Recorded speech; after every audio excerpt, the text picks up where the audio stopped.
cut my beard and I won't change my hair. Good morning, everyone, and welcome to another edition of Good Morning Soul. And today I'm going to be talking about another song that we're gonna, talk about in depthly. And today, the song I want to talk about is by Panic at the Disco, which, polarizing group, not even a group anymore. Panic at the Disco, I know a lot of people, like right off the bat, might just be like, ugh, and turn the video off. But even like people who hate like Panic at the Disco, they have one record that I think everyone should try, and it's called Pretty Odd, which is easily their best record. Pretty Odd is like a very folky inspired pop rock record. It is such a blissful and cheery album. They have a lot of songs that are like, there's like one called Folkin' Around, where it's basically like this country style, like we're just gonna have a good old time. So many different things going on with this album. And Panic at the Disco, like, despite them being like a very, obvious pop rock record, all of their albums have very distinct differences, and this is the most out there project they have. And the song I want to talk about today is like very, like, when people think of this group, they're not going to think of this song. Well, maybe I do, just because, it's one of my favorite songs by them. But this song, again, kind of matches this theme of the album, which is like, this folkiness, this, like, pop folk, you might want to call it that. And the song opens up in a way that I can only describe like a couple of songs that do this, where it's like, I don't know if it's like just a certain edit that like producers know how to do, but Brendan Urie's voice is just opening, and it starts off the song. We get this like little new new new new new, and then his voice cuts in. It's like his voice is reverberating in a way that like I've only seen a couple songs do. What's another good example of this is there's a song called Mirror Mirror off of the Ruby soundtrack. Ruby being a like an anime style web series, and just look up the song Mirror Mirror, and it'll give you exactly what I'm talking about. And the opening of this song is very similar to that.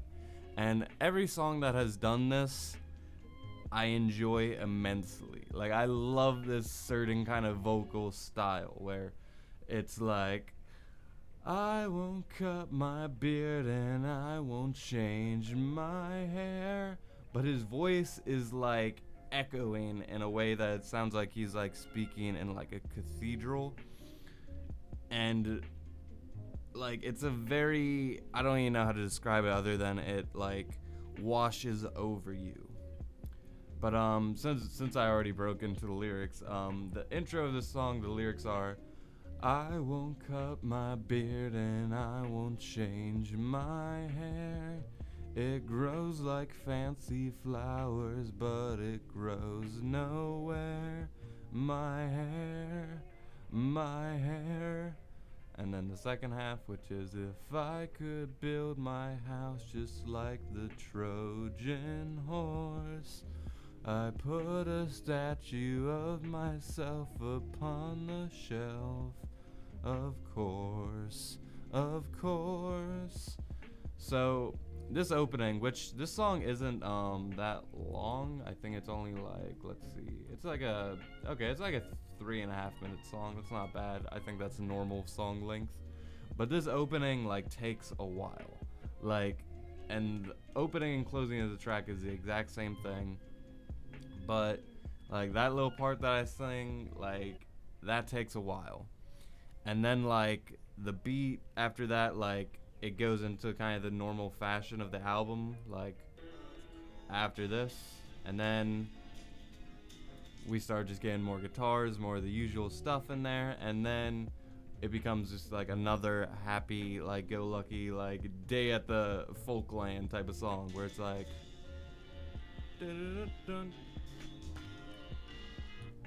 I'm just pausing it to avoid copyright.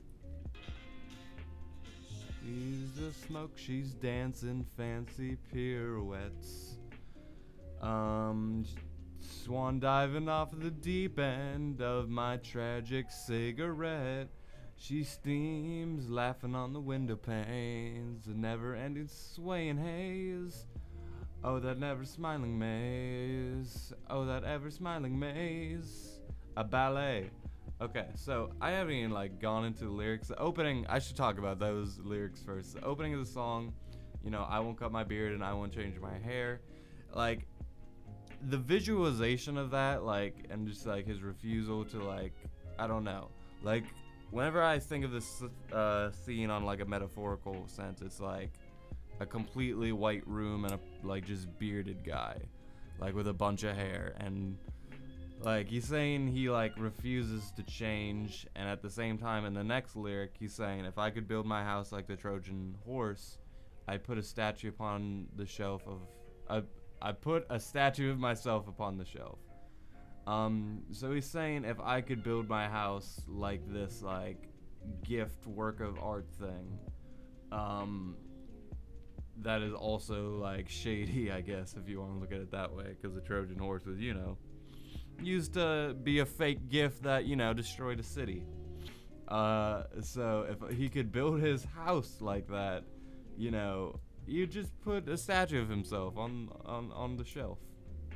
And I think that's like his way of looking at himself in this very egotistical light, where he's like putting a statue of himself up, which is a very like egotistical like just act in general. So I think what he's trying to say here is like, at the same time he's refusing to like sell out, but at the same time he's refusing to like, he's also very selfish. Like, he's not like this beacon of light by saying I won't do this. But anyway, and then we just get into this like happy folk song and very good camaraderie. Like, it just sounds like they're having a good old time making this song. She's the smoke, she's dancing pirouettes. So this one, like, I never really thought about the lyrics other than the opening, but from what's annotated on Genius here, they're trying to say like he's describing a woman like who's like dances like smoke, moves like smoke. She's diving like the end of a cigarette. Like, that's a pretty cool visualization right there. She's the steam laughing on the window panes, the never-ending swaying haze. Oh, that ever smiling maze.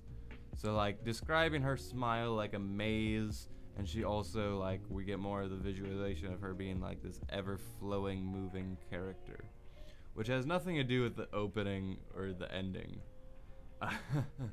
And then the second verse, which, everything's gone missing, I've lost more songs to floods. I can't prove this makes any sense, but I sure hope it does. Perhaps I was born with curiosity, the likes of those of old crows. And oh, how the piano knows something I don't know. So again, this like really is a very like all over the place song. So at this point he's describing like it just is emptiness, I guess. Like everything's gone missing. I've lost more songs to floods. I can't prove, which I don't know if he's like literally saying he's lost like equipment or something to like maybe a flood, or if he's like saying these like floods of different things are like causing him to like lose songs. I know for a lot of people it's like you make a song and then it's like 20 years later you expect to sing it again, but it's like you're not the same person, you're not in that mindset that you were at that point. I can't prove that it makes any sense, but I sure hope that it does. Talking about, you know, just song in general. Perhaps I was born with curiosity. And then he's saying, like, the piano knows something I don't, which, like, just that line describes, hey, like, I don't like completely know these things about myself, and I can't like I know this character in this movie called Anthem of the Heart, and the character in this film basically like can't write lyrics for music because his music kind of just voices everything for him.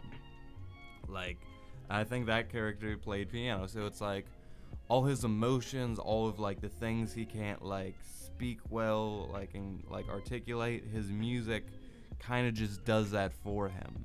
The piano knows something he doesn't know. And like that's like such a problem with so many people. It's like they like can't communicate. Like they feel all these emotions, but they don't know how to communicate it the right way. And it's like there's barriers because of it. But sometimes like a song, for instance, you can like voice all those things in a way that like even I, like in a YouTube video, can like voice things I can't in like a normal conversation.